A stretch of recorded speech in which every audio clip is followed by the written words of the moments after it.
আমার মুসলমান ভাইরাম,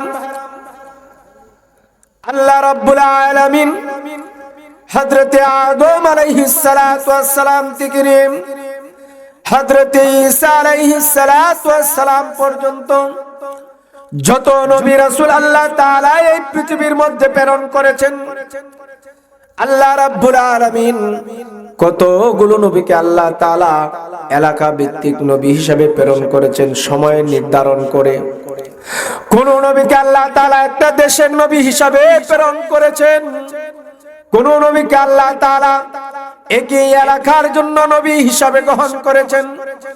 কিন্তু আপনার আমার নবী দু জাহানের বাদশা নবী মুহাম্মদুর রাসূলুল্লাহ সাল্লাল্লাহু আলাইহি ওয়াসাল্লাম কে আল্লাহ তাআলা কুল কায়নাতের নবী, আপনার আমার নবী যেমন মানুষের নবী, জিন জাতির নবী, হাইওয়ান জানোয়ারের নবী, কুল কায়নাতের নবী, আল্লাহ রাব্বুল আলামিন যত মাখলুক দুনিয়ার মধ্যে সৃষ্টি করেছেন সমস্ত মাখলুকের পয়গম্বর হিসাবে নবী হিসাবে আল্লাহ তাআলা আপনার আমার নবী মুহাম্মদুর রাসূলুল্লাহ সাল্লাল্লাহু আলাইহি ওয়াসাল্লাম কে আল্লাহ তাআলা এই পৃথিবীর মধ্যে প্রেরণ করেছে।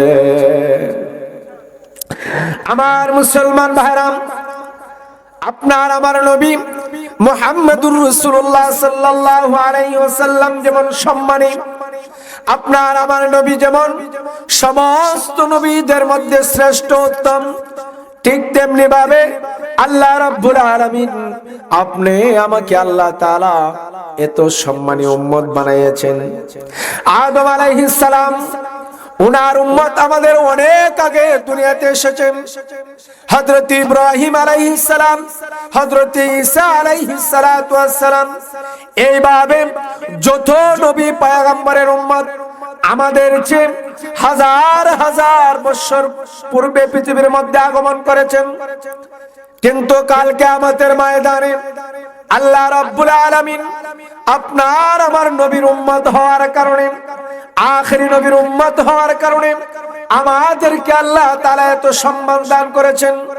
আল্লাহর পয়গম্বর বলেছেন কিয়ামতের ময়দানে আল্লাহ তাআলা আমি বিশ্ব নবী মুহাম্মদুর রাসূলুল্লাহ সাল্লাল্লাহু আলাইহি ওয়াসাল্লাম যতক্ষণ পর্যন্ত আল্লাহর তৈরি জান্নাতে প্রবেশ না করব ততক্ষণ পর্যন্ত কোন নবী রাসূল জান্নাতে প্রবেশ করতে পারবে না।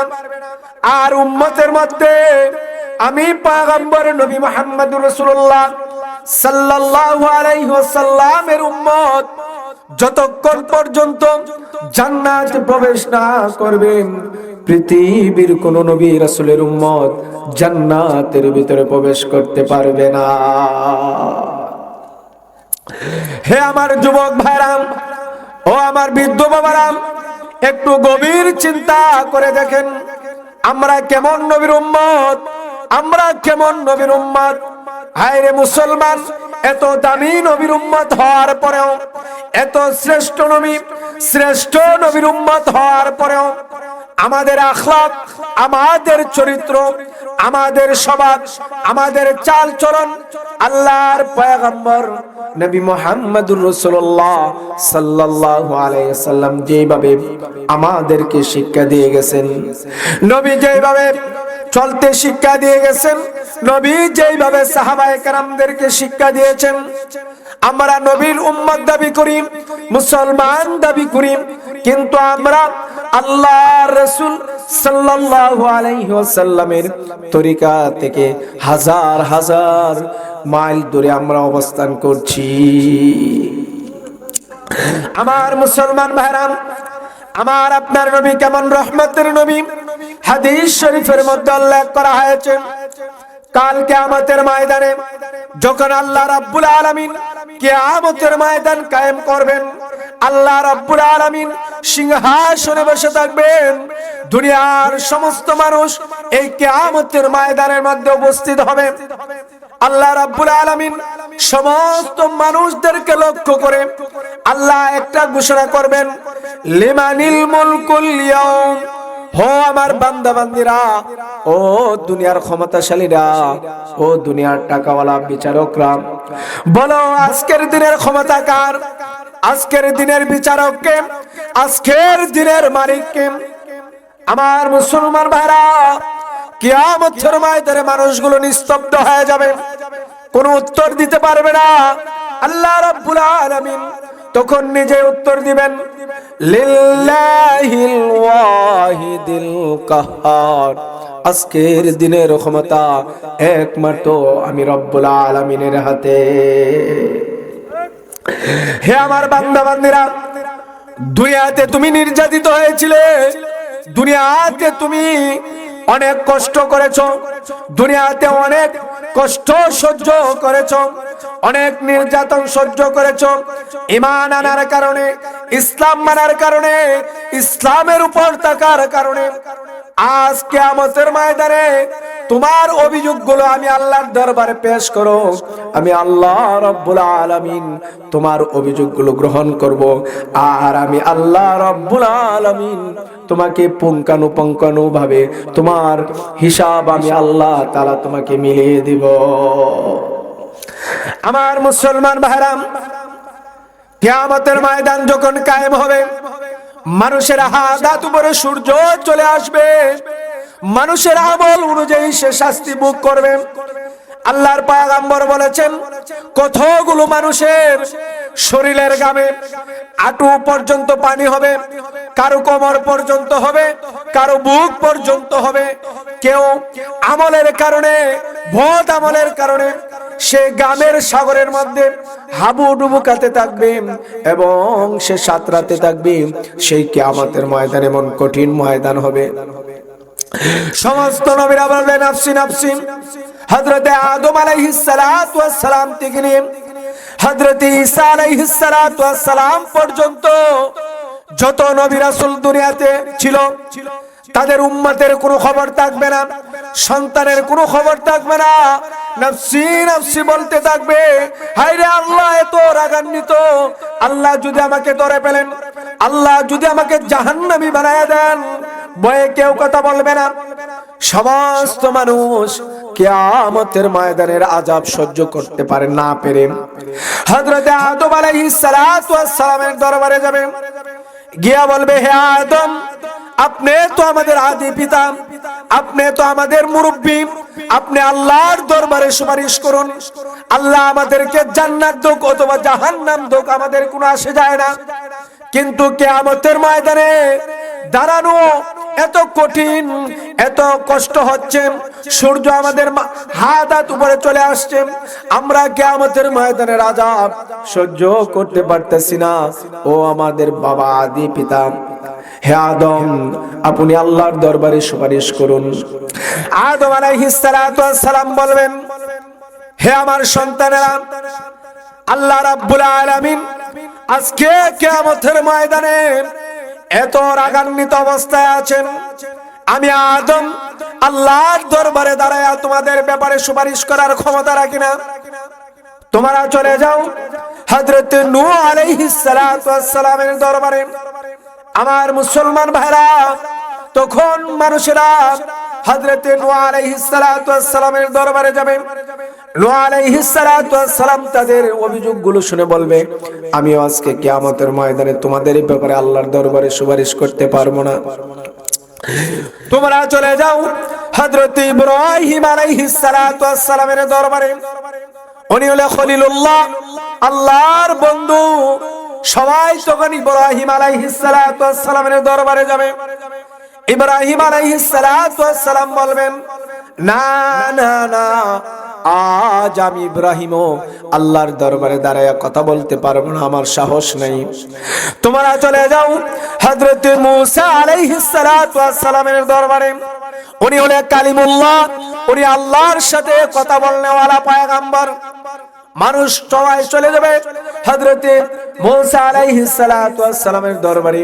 মূসা আলাইহিস সালাতু ওয়াস সালাম বলবে, না না না, ও আমার ভাইরা, আমি আজ আল্লাহর দরবারে দাঁড়াইয়া তোমাদের ব্যাপারে সুপারিশ করার ক্ষমতা রাখি না। তোমরা চলে যাও হযরত ঈসা আলাইহিস সালাতু ওয়াস সালামের কাছে মানুষ তখন চলে যাবে হযরত ঈসা আলাইহিস সালাতু ওয়াস সালামের কাছে। হযরত ঈসা আলাইহিস সালাতু ওয়াস সালামের কাছে যাওয়ার পরে হযরত ঈসা আলাইহিস সালাতু ওয়াস সালাম বলবেন, না না না, আজ আমিও আল্লাহর দরবারে দাঁড়িয়ে কথা বলার সাহস রাখি না, তবে তোমাদেরকে এমন একজন পয়গম্বর, এমন একজন নবী, এমন একজন পয়গম্বরের সুসংবাদ তোমাদেরকে শোনাচ্ছি। তোমরা চলে যাও আখিরি পয়গম্বর, দু জাহানের বাদশা, সরকারে দু আলম, শাফিউল মুজনবিন নবী মুহাম্মদুর রাসূলুল্লাহ সাল্লাল্লাহু আলাইহি ওয়াসাল্লামের দরবারে। আমার মুসলমান ভাইরা, মানুষ যখন যাবে আল্লাহর পয়গম্বর নবী মুহাম্মদুর রাসূলুল্লাহ সাল্লাল্লাহু আলাইহি ওয়াসাল্লামের দরবারে, আমার আপনার নবী তো রাহমাতুল লিল আলামিন নবী, উম্মতদের জন্য এত দয়াবান আল্লাহর পয়গম্বর উম্মতের এই দুর্দশা দেখে, উম্মতের হাজারি শুনে আল্লাহর পয়গম্বর আল্লাহ রাব্বুল আলামিনের কুদরতি পায় সিজদায় পড়ে যাবেন, আর এমন ভাবে আল্লাহর প্রশংসা করতে আরম্ভ করে দিবেন, এমন ভাবে কান্না করতে আরম্ভ করে দিবেন। আল্লাহ রাব্বুল আলামিন বলবেন, হে পয়গম্বর, ও মুহাম্মদ, আপনি কিসের জন্য কান্না করছেন? আপনার চোখের পানি কিসের জন্য আজ কিয়ামতের ময়দানে ফেলাচ্ছেন? ইয়া রাসূলুল্লাহ, ইয়া হাবিবাল্লাহ, ওগো আল্লাহর পয়গম্বর, আপনি তো দুনিয়াতে ইসলাম প্রতিষ্ঠা করার জন্য, কোরআনকে জিন্দা করার জন্য, আল্লাহর বিধান পৃথিবীর মধ্যে প্রতিষ্ঠা করার জন্য অনেক কষ্ট করেছেন, অনেক রক্ত ঝরিয়েছেন, অনেক চোখের পানি ঝরিয়েছেন। ইয়া রাসূলুল্লাহ, ইয়া হাবিবাল্লাহ, ওগো আল্লাহর পয়গম্বর, আমি সমস্ত মাখলুকের চোখের পানি সহ্য করতে পারি, কিন্তু আপনি পয়গম্বর নবী মুহাম্মদুর রাসূলুল্লাহ সাল্লাল্লাহু আলাইহি ওয়াসাল্লামের চোখের পানি আমি সহ্য করতে পারি না। ইয়া রাসূলুল্লাহ, আপনি কি চান? আপনার কি পাওয়া? আপনার কি চাহিদা বলুন, আপনি যা বলবেন আমি আল্লাহ রাব্বুল আলামিন আপনার সাথে ওয়াদাবদ্ধ হলাম, আমি আল্লাহ রাব্বুল আলামিন আপনাকে তাই আমি আল্লাহ তাআলা দান করে দিব। সুবহানাল্লাহ। আমার মুসলমান ভাইরা, তখন আল্লাহর পয়গম্বর বলবেন, হে রাব্বুল আলামিন, এই কিয়ামতের অধিবাসীরা এই কিয়ামতের আযাব সহ্য করতে পারতেছে না। ওগো আল্লাহর পয়গম্বর, আল্লাহর পয়গম্বর আল্লাহকে বলবেন, হে রাব্বুল আলামিন, আপনি কিয়ামতের বিচার শুরু করে দেন। আল্লাহ তাআলা বলবেন, হাবিব যান যান, আপনার সুপারিশ আমি আল্লাহ তাআলা গ্রহণ করে দিলাম। সুবহানাল্লাহ। এরপর আপনার আমার নবী এমন ভাবে কান্না আরম্ভ করে দিবেন, আল্লাহর পয়গম্বরকে আল্লাহ বলবেন, হে পয়গম্বর, আপনি কিসের জন্য কান্না করতেছেন? আপনার সুপারিশ তো আমি আল্লাহ গ্রহণ করলাম। আল্লাহর পয়গম্বর বলবেন, রব্বুল আলামিন, আমি তো আপনি তো আমাকে বলছেন যা চাইবো তা আপনি আমাকে দান করবেন। আমি আজকে আপনার দরবারে আমি আর কোনো কিছু চাই না, আমার জন্য কোনো কিছু চাই না। আমি চাই আমার একটা উম্মত যেন জাহান্নামে না যায়, আমার সমস্ত উম্মত যেন জান্নাতে চলে যায়। আমি আপনার দরবারে এই সুপারিশ করতে চাই। আল্লাহর পয়গম্বরের সুপারিশ আল্লাহ তাআলা কিয়ামতের ময়দানে গ্রহণ করে নিবে।